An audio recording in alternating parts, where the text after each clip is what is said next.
All right, good evening. How you doing? My name is Jerrald President, and this is Politics, Economics, and the Struggle to Survive in America.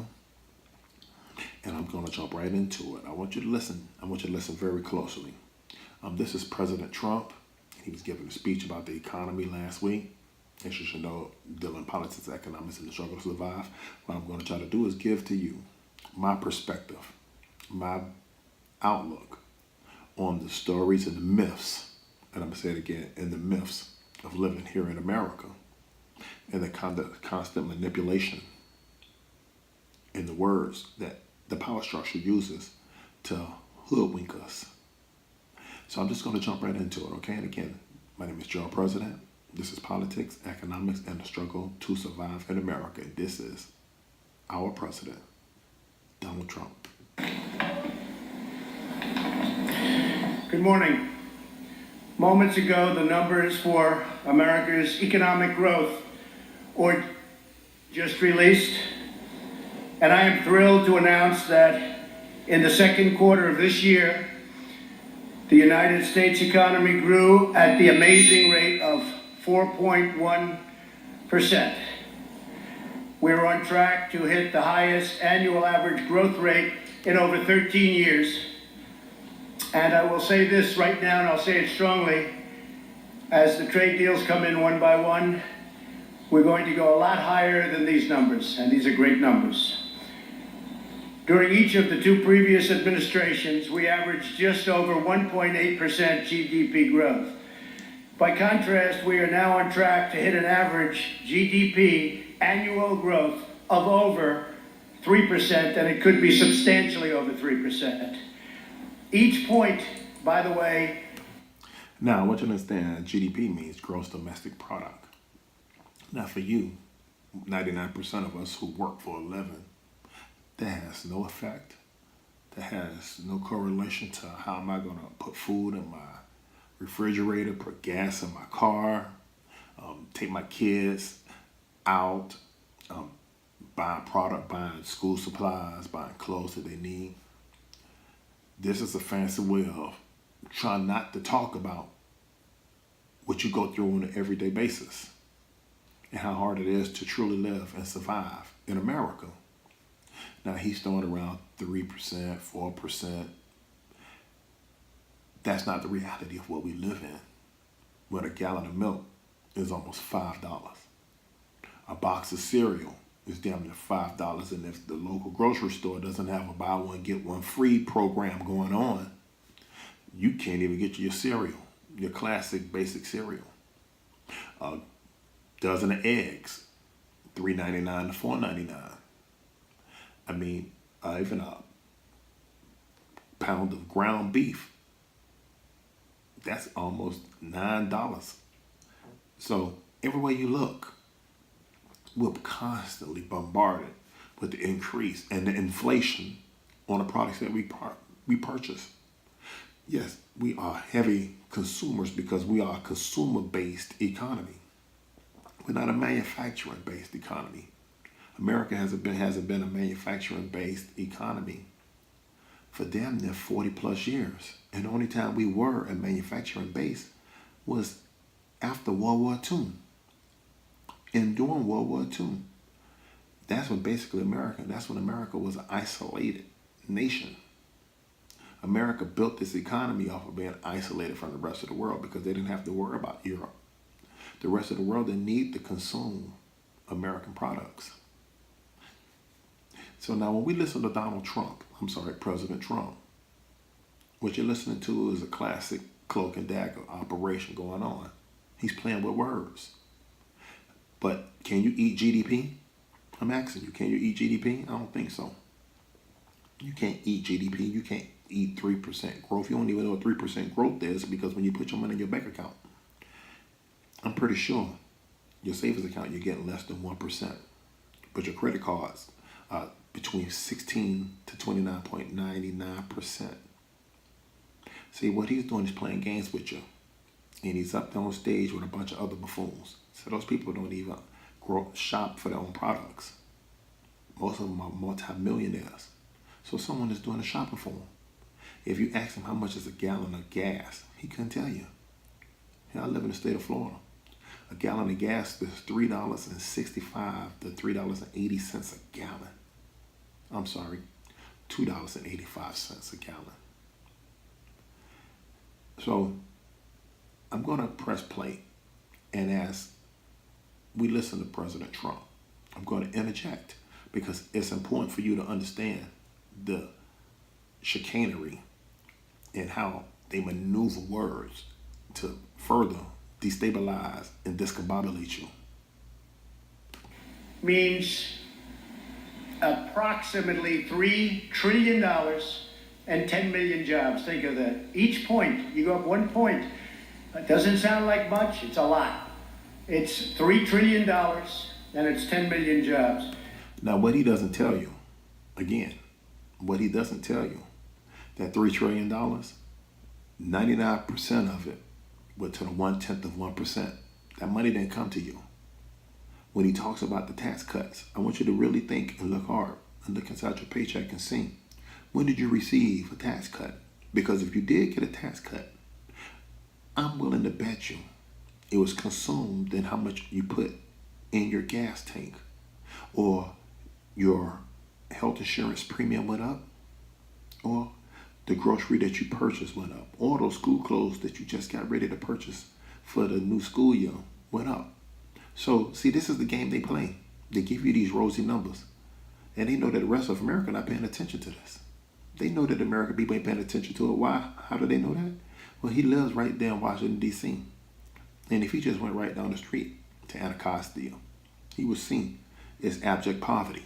And if he didn't live in such a luxurious atmosphere, he would notice that everywhere across America is abject poverty. And it's masked. Yes, it's masked because you have the basic, a little bit of social programs that we have: Medicaid, Medicare, Social Security, food stamps, all of these different things. Supplemental nutrition assistance program. That's the fancy word they call food stamps. But I'm going to get back to this, okay? If economic growth continues at this pace, the United States economy will double in size more than 10 years faster than it would have under either President Bush or President Obama.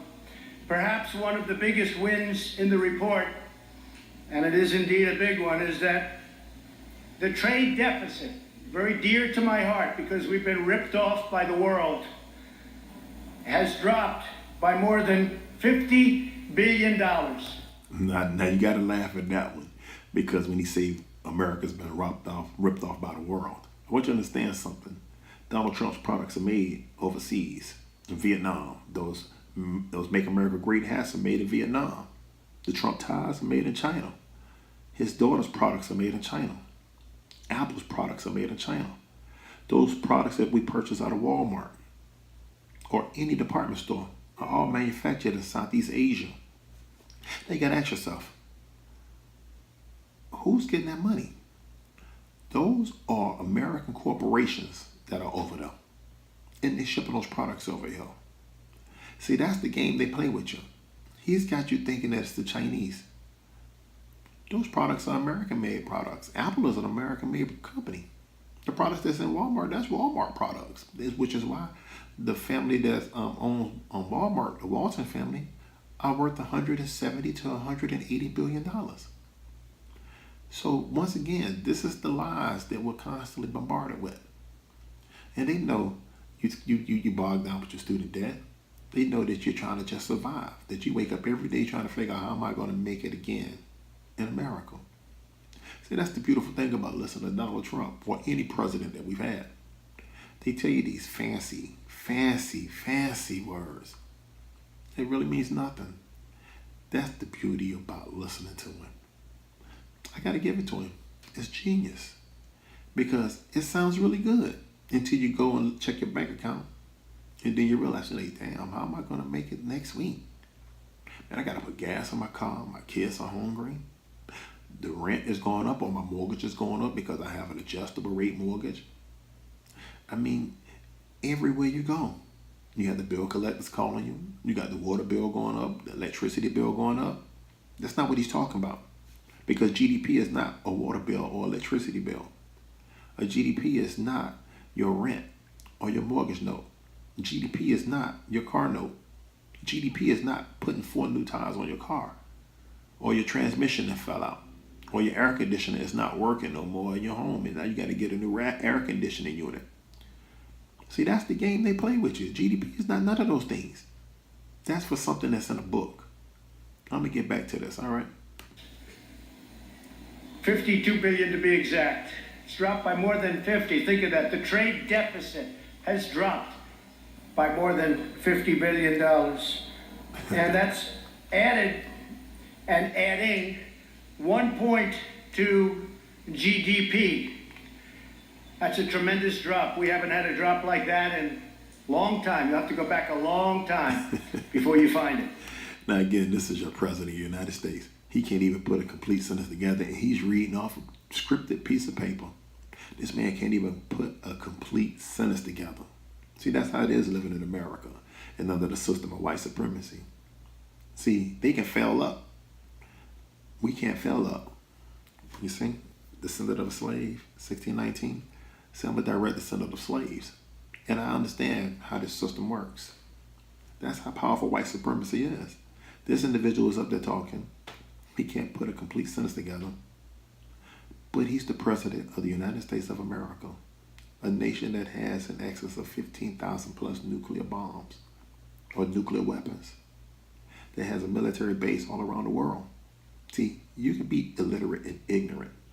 We've worth billions and hundreds of millions of dollars and get up there and talk like someone who doesn't have any common sense. Say, that's America for you. That's America for you. The home of the free, the home of the brave, and all those other fancy words that America loves to throw around at people. It really means nothing. Because here's a guy who can't even put a complete sentence together. I'm sorry. Let me go back to it. By increasing growth to 3% over the next 10 years, that would mean 12 million new American jobs and $10 trillion of new American wealth. New American wealth. What does that mean? You have no equity in your home.